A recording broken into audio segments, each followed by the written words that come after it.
Hello students, the selection classes में आप सभी का स्वागत है। अब जो हम सीरीज एक लेकर आ रहे हैं, ये जो लेकर आएंगे ये महत्वपूर्ण योजनाओं के लिए होगी।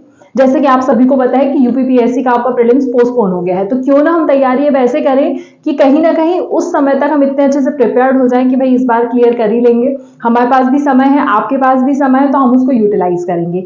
ये हमारी 5 मिनट वाली सीरीज है जिसमें हम 5 मिनट में एक अच्छी योजना के बारे में अच्छा खासा पढ़ लेंगे, ताकि उससे अब कुछ भी क्वेश्चन आए तो आपको वो बने। ठीक है, तो आज जो हम पहली योजना से स्टार्ट कर रहे हैं वो है प्रधानमंत्री जन धन योजना। अब देखिए, जन धन योजना सबसे पहले तो देखिए पीएम शब्द लगा हुआ है, तो कैसी है ये? सेंट्रली स्पॉन्सर्ड है। ये आपको पता होना चाहिए कि मतलब सेंट्रल गवर्नमेंट लेकर आई है, केंद्र लेकर आई है। अब देखिए नाम में ही समझ में आ रहा है आपको, जन धन। जन धन मतलब हर एक व्यक्ति के पास पैसा। अब इसका मतलब ये नहीं कि सरकार आपको मुफ्त में पैसे दे रही है, ये नहीं है। इसमें यह किया गया है कि हर एक व्यक्ति फाइनेंशियली स्ट्रांग हो जाए। किस तरह से स्ट्रांग हो जाए? कि उसके पास आसपास में बैंक्स की फैसिलिटीज अवेलेबल हो, बैंकिंग की फैसिलिटी अवेलेबल हो। वो चाहे तो लोन ले सकता है, वो चाहे तो इंश्योरेंस करवा सकता है, वो अपने पैसे जमा करके रख सकता है, वो एफडी करवा सकता है, ये उस पर डिपेंड करता है। तो बेसिक उद्देश्य इसका है financial inclusion. Financial inclusion.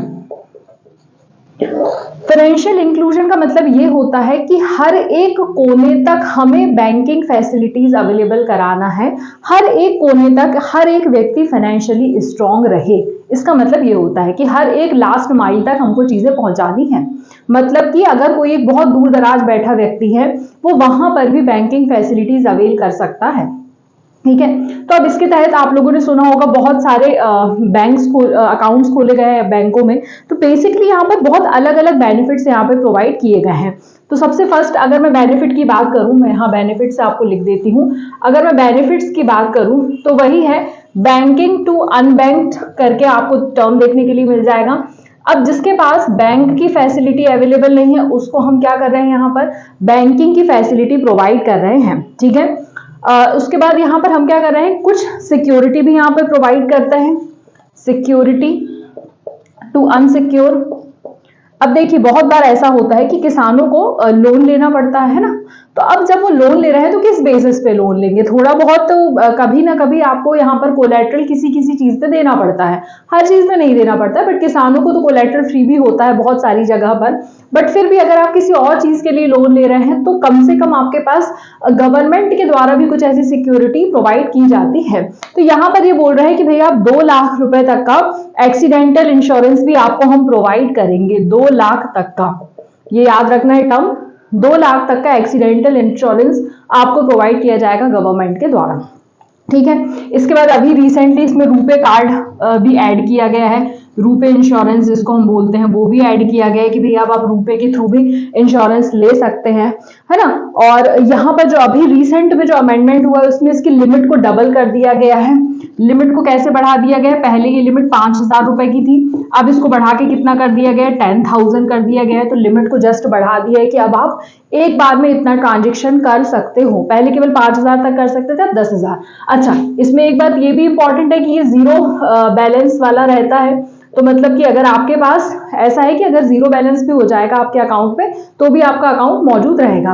KYC वगैरह सब कुछ यहाँ पर गवर्नमेंट करवा कर देगी। ठीक है, इसी के साथ पहले जो इस योजना के लिए एज लिमिट थी वो 60 इयर्स रखी गई थी, अभी रिसेंटली इसको बढ़ाकर कितना कर दिया गया है? 65 इयर्स कर दिया गया है। तो ये दोनों डेटा आपको ध्यान रखना है कि यहाँ पर लिमिट कितनी बढ़ा दी गई है और एज लिमिट कितनी बढ़ा दी गई है। ठीक है, तो ये ओवरऑल अगर मैं बात करूं स्टार्ट कब हुई थी, तो वैसे तो ये 2014 में स्टार्ट हो गई थी। 24 से 10 साल हो गए, पूछने की संभावना ज्यादा है इसलिए मैंने आपको बता दी है। ठीक है, तो प्रधानमंत्री जन धन योजना एक सेंट्रली स्पॉन्सर्ड स्कीम है, फाइनेंशियल इंक्लूजन को अचीव करने के लिए बनाई गई है। और उसमें मैंने आपको बता दिया है कि अलग अलग चीजें, banking to unbank, security to unsecure, इस तरह से चीजें इसमें लाई गई हैं। इसके बेसिकली कुछ पिलर्स हैं, वही पिलर्स हैं कि हमने देखिए फाइनेंशियल इंक्लूजन सबसे पहले प्रोवाइड करना है हमको, हर एक व्यक्ति का बैंक अकाउंट खोलना है। आपने पढ़ा होगा डायरेक्ट बेनिफिट ट्रांसफर जो होता है डीबीटी, कि किसानों के अकाउंट में इतना इतना पैसा आएगा, वो भी इसी के तहत किया जाता है। तो इसलिए यहाँ पर बैंकिंग फैसिलिटीज को हर एक व्यक्ति तक पहुंचाने के लिए ये काम किया जा रहा है। ठीक है, तो आई होप आपको हमारी ये नई सीरीज अच्छी लग रही होगी। कमेंट करके मुझे जल्दी से बताइए कि प्रधानमंत्री जन धन योजना में आप लोगों को कुछ डाउट है, कुछ भी है तो आप बिल्कुल बता सकते हैं। और वीडियो को ज्यादा से ज्यादा लोगों के साथ शेयर करिए और हमें बहुत सारा प्यार दीजिए लाइक करके। Thank you so much.